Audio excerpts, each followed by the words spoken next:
একমত? হ্যাঁ। বিশ্বাস করেন যীশু খ্রিস্ট ঈশ্বর? হ্যাঁ। ঠিক আছে ভাই, এবার হয় আপনি সত্যিকারের শান্তি নিন, নয় আমি আপনার শান্তি গ্রহণ করি। ঠিক? ঠিক আছে। যদি আপনার শান্তি প্রকৃত শান্তি হয়, আমি আমার শান্তি ছেড়ে দিয়ে আপনার সঙ্গে যোগ দেব। ঠিক আছে। এখন আমাকে বললেন যীশু খ্রিস্ট, তারপর শান্তি পরিষদ হোক ঈশ্বর। আমি চ্যালেঞ্জ করছি আপনাকে, পারলে বাইবেলের এমন একটা অনুচ্ছেদ দেখান, স্পষ্ট করে বলা একটা অনুচ্ছেদ দেখান, একটা দ্ব্যর্থহীন ভাবে বলা অনুচ্ছেদ দেখান, যেখানে যীশু খ্রিস্ট তারপর শান্তি পরিষদ হোক নিজে বলেছেন যে আমি ঈশ্বর, অথবা আমার উপাসনা করো, তাহলে আমি খ্রিস্টান ধর্ম গ্রহণ করতে রাজি আছি।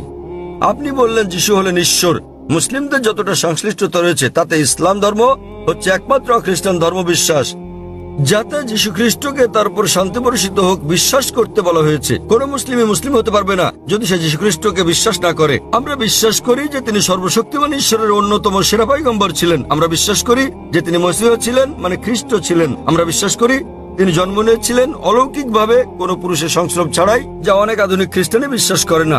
আমরা বিশ্বাস করি যে তিনি ঈশ্বরের অনুমতিক্রমে মৃতকে জীবন দান করেছিলেন। আমরা বিশ্বাস করি যে তিনি ঈশ্বরের অনুমতিতে জন্মান্তর কুষ্ঠরোগীদের সুস্থ করেছিলেন।